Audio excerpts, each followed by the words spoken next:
Greetings and salutations, everyone, and welcome back to tonight's second half. Before we get into tonight's second half, a couple links.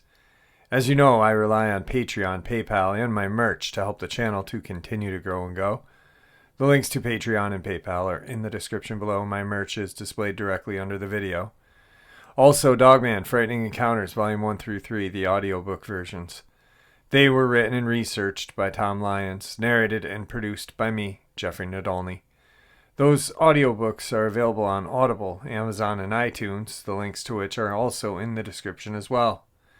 And finally, last but definitely not least, if you'd really like to help support this channel to continue to grow and go, simply subscribe, click the like button, and please leave a comment. It really does help, and it definitely matters. Now, everyone, I have taken far too much of your time. Let's get on with tonight's second half, shall we? I'm going to break tonight's second half into 3 parts, and they are going to be a brief clip of me going to the location where the crawler thing is, a photograph that my daughter and her boyfriend took of a Dogman, and they actually took it. He lives close to that cemetery that I've brought you guys to, and where my daughter had actually seen the Dogman. And they got a pretty clear picture of this thing. You can see its traps, you can see its muzzle, you can see a lot. And I'm going to share with you guys a very strange disappearance. One that really just, I don't even know. It's just baffling to me. So let's get into it. Alright guys, so today's first part of the upload is a video clip that I put together of where a crawler sighting was. Apparently my barber knew about my channel, didn't know what I did. We were talking. He goes, I got this really weird experience that, a group of my friends had, and he wasn't there. He's just relaying it to me. So they were just skating, really doing nothing wrong, just, skating. They kind of side off or whatever, and the guy goes closer to the river, and he hears like this really weird scream, and he comes running. Well, he starts to like look around, and he sees this humanoid thing come out of the woods by the river, and he takes off running, probably saying the Our Father as he's at the top in safety. So yeah, I'm gonna try to get back down there rather soon and just do a whole kind of video clip there of it. It's pretty eerie, it's pretty creepy, and anyway, here's that video clip, guys. So this is the abandoned schoolhouse that is down the road from where the Epic building is, which we will be there shortly. But as you can see, completely abandoned and definitely creepy. Okay, so this is the Epic building, and that road right there leads up to the school that I heard, or that is there. I keep hearing some stuff in the woods too. I have my daughter with me who is locked in our car right now, and she does not want to be out here, which I can't blame her, but she doesn't like being left home alone. But this is the empty Epic building. Not empty, but it's full of like artisans and stuff like that. So you can see the Epic sign. I'm gonna try to scroll in on it right there. But yeah, so apparently the kids were in this parking lot skating. Maybe they went up in that way, because that right up there is where the school is. The river is right down over here, the Hudson. So that's where the Hudson River is, and that's another factory over that way. Tonight's second part of the video is a photograph taken by my daughter's boyfriend, my oldest daughter's boyfriend. He lives by the cemetery where my daughter and he and two other people saw this Dogman run through. He had, I believe he was in his living room or something, talking to his dad or his mom, looked out the window, saw this Dogman in by a fence, a wooden fence, and took the picture. You can actually see the traps on this creature. You can see its snout. You can see quite a bit. And I was pretty blown away. I know I'm going to have to get him to come on sometime here and share. But yeah, it was really cool. He surprised me with that photograph last night, and I was like, wait, what? I saw the picture and I was like, this is unreal. And here is the final part of the upload. A very disturbing missing persons in the Great Smokies. Check this out. In 2008, Mike Huron rode his ATV away from the family home near the Great Smokies National Park in Tennessee and vanished into thin air. The ATV was discovered days later, with the ignition still on, but Mike was nowhere to be found. What happened to his remains, unknown. An endless blue sky stretches across the horizon, illuminating the dense forests and woodland areas of the Great Smoky Mountain National Park.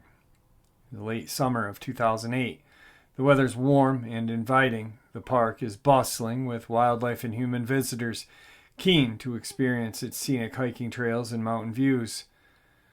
On the edge of the park, a man leaves his family farmhouse straddling an ATV. He waves to his neighbors as he passes, excited at the prospect of spending the day outdoors. But 2 days later, he still has not returned to the farm. The discovery of his ATV only deepens the mystery, and questions begin to emerge about whether he may have happened upon a scene he should not have witnessed. What began as a beautiful atmospheric day at the park is darkened by the mysterious disappearance, which remains unsolved 14 years later. This is the experience, or the day, that Mike Huron vanished into thin air, and about his family's fight to answer a question that has plagued their lives for over a decade. The Great Smoky Mountains is a huge, beautiful mountain range that straddles the border between North Carolina and Tennessee. The range plays host to some of the tallest mountains in America, as well as featuring the Great Smoky Mountains National Park, an enormous protected area, approximately 520,000 acres large. Hundreds of miles of backcountry trails, popular with hikers and explorers, weave across the landscape like veins. 70 miles of the Appalachian Trail reported to be the world's longest hiking-only route go through the park. In 2021, around 14 million people visited the area to explore its trails and dense forest, which offer excellent and secluded camping opportunities. Such popularity makes it the most visited national park in the United States despite its beauty. It holds many secrets beneath the canopy of trees, including what happened during Mike Huron's strange disappearance 14 years ago. Mike Huron was 51 years old at the time of his disappearance in 2008. He was born and raised in East Tennessee and had an expansive family surrounding him who still live in the area. Mike had 2 grown sons, Andy and Matt, who worked for their dad in his local construction business. Both men have described their dad as being very animated, whose laughter, it was loud and obvious, and paired with a huge smile, he could brighten anyone's day.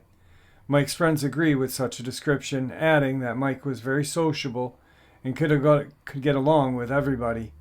They also note that Mike enjoyed his life and spent a large amount of time outdoors. Furthermore, Matt has also said that his dad worked exceptionally hard to build his business from nothing. Mike also had a penchant for riding ATVs, motorcycles, and owned a stock of vehicles, from all accounts provided. It appears that Mike was thoroughly a pleasant, warm man. The Huron family also owned a 100-acre farm in Happy Valley, which straddles the outskirts of the Great Smoky Mountain National Park. Mike didn't live at the property. He owned a personal condo in nearby Maryville that he stayed at most weekdays, but he would frequently visit to attend the surrounding grounds. It is here where the story of Mike's strange disappearance begins. On Saturday, the 23rd of August, 2008 at 9:30, Andy received a call from his dad, Mike. Mike was planning to visit the farm in Happy Valley to mow some tall, unkept grass that accumulated on a neighboring property owned by missionaries that were out of town. And to do so, he needed the lawnmower and trailer that was at Andy's house. Andy said, "Come and grab him." Call was finished immediately before calling Andy. Mike tried to reach Matt, his other son, but left a voicemail. Matt later recalled his dad reiterating that he was planning to spend the weekend at the farm, and there was nothing noticeably odd about his message. With his son's permission, Mike collected the lawnmower and trailer from Andy's property, attaching them to his vehicle, and left in the direction of the farm. Mike and Andy, father and son, drove by each other on the street. Their encounter entirely normal. At 11 a.m., neighbors spotted witnessing Mike arriving at the farmhouse in Happy Valley in a vehicle with a trailer attached. Mike had successfully made the trip to the farmhouse as planned. Shortly afterward, 2 other neighbors spotted Mike leaving the property atop his ATV. He waved as he passed them, going in the direction of the nearby woods. His demeanor was normal, yet this would be the last time anyone saw Mike alive. For the remainder of the day, both Andy and Matt didn't hear from their dad, but this was not unusual. They did not always speak every day, and so the pair assumed Mike would either return the trailer when he was finished, or they would see him Monday morning at work. As we know, this would sadly not be the case. The next day, the 24th Sunday, August, Mike had still not contacted anyone in the family. His mother, Alma, began to grow concerned. Called Matt at around 2 p.m. in the afternoon. She asked if either of the brothers had heard from their dad. Both said they had not. Alma also stated that she and her husband, Mike's dad, had visited the house earlier in the day but received no response when they knocked on the door. They observed the truck and the still unloaded mower sitting in the drive. Mike, however, was nowhere to be found. Despite her concerns, both brothers assured their grandmother that Mike was likely fine. After all, he often went to work on projects away from the farm, and the area was known for poor cell service. If he had gone off, he would be unable to get in touch with.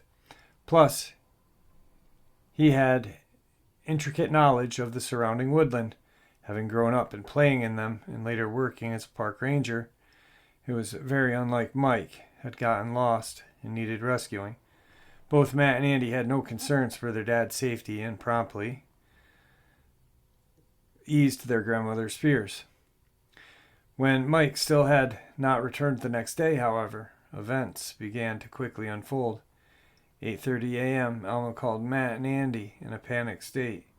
She still hadn't heard from Mike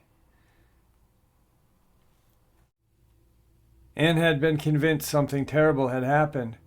Since 2 days had passed and Mike had not turned up to work the next morning or that morning, both brothers decided to try and find their missing dad. They visited Mike's condo in Maryville, where he stayed, and most weeknights. They did not find anything unusual on that property. Mike's bed had been made, and all the lights were switched off. However, all of Mike's vehicles were still in the garage as well, including his Mercedes convertible and the Harley. Whatever Mike was, he was clearly still in his truck. Having finished at the condo, the brothers headed off to the family farm to join their grandmother. Before the pair arrived, Elma called them to state that she had found the four-wheeler in the front yard and that Mike's truck is parked in the house by the house with the trailer still attached. Its windows were rolled down as though it had been temporarily parked. When the brothers arrived at the farmhouse, they inspected the vehicle themselves. The windows were indeed rolled down, and the doors were unlocked. They found Mike's keys, ID, small amount of money, cell phone lying in the front seat. But that wasn't all. The brothers also found the ATV sitting on the property. Mike had recently purchased a new ATV, but it was the old one that now lay before them. The old ATV was later determined not to have been the same one the neighbors had seen Mike riding on, indicating he departed on the new one. Concerns are quickly growing. Mike may have gravely been injured, leading the pair to alert close family members to their father's disappearance. At around Monday, the 25th of August, Jerry Huron, Mike's brother, learned of his disappearance at the time and agreed with his nephew's concerns that Mike could be injured somewhere. Mike had slightly elevated blood pressure, but was known to be otherwise in good health. So there was no immediate concern for his well-being, but if he had wrecked the ATV or fallen from the vehicle, he may need help.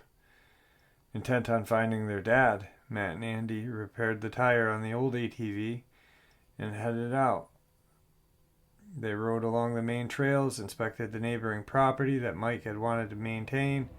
However, there was no sign that the grass had been trimmed or planted. The brothers continued their search along more nearby trails, campgrounds inside the national park, but they could still not find any sign of their dad. With their concerns growing by minute, fearing the worst, they informed the sheriff at around 4:30 p.m. Not long after, the Blount County Sheriff's Office descended on the property to determine what exactly happened to Mike Huron. Officers arrived at the property at around 6 p.m. They began their preliminary investigation at the scene, but several issues were immediately apparent. By that time they had arrived, it had been getting dark, which hindered the initial search. 30 minutes later, the weather also turned against them, pouring rain, slamming against the earth, threatening to wash away any evidence of tracks. A tracking dog was used to pick up the scent of Mike, but the rain was making everything difficult. So on Tuesday, the 26th of August, the sheriff launched a formal search. Description was distributed: red t-shirt, khaki cargo shorts, sandal. Mike also had an appendectomy scar on his abdomen, another surgical scar on the back of his knee, and caps on his teeth. Two unfortunate issues that possibly impeded the investigation from the beginning: the weather being terrible and the fact that the family did not report the disappearance for 2 days. Nevertheless, the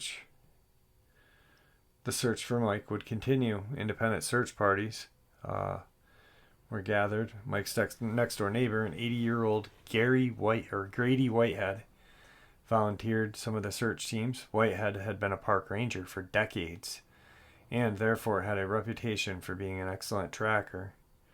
His wife would later state that Whitehead was fiercely passionate about finding Mike, often being the first one out and the last one to return. Mike's sons also joined in with their search efforts. This is crazy. At around noon that day, on Tuesday the 26th, the sheriff's department discovered an ATV perched on a hill, seemingly abandoned. When deputies arrived, they quickly determined that it was Mike's. Its location was about a mile from the farmhouse, and it had been parked in a thick woodland near an abandoned cabin. When Matt and Andy arrived, they told the officers that their dad should not have even been in this area. The ATV being there made no sense to them. So, needless to say, the search was called off on Friday. It didn't resume until January of 2009 when workers resumed the search. And an item of clothing was found near where the ATV was. Later examination, it didn't belong to Mike. Furthermore, bones were discovered in a fire pit. Analysis, they weren't Mike's. There's been a $15,000 reward, and still no one knows where Mike is to this day.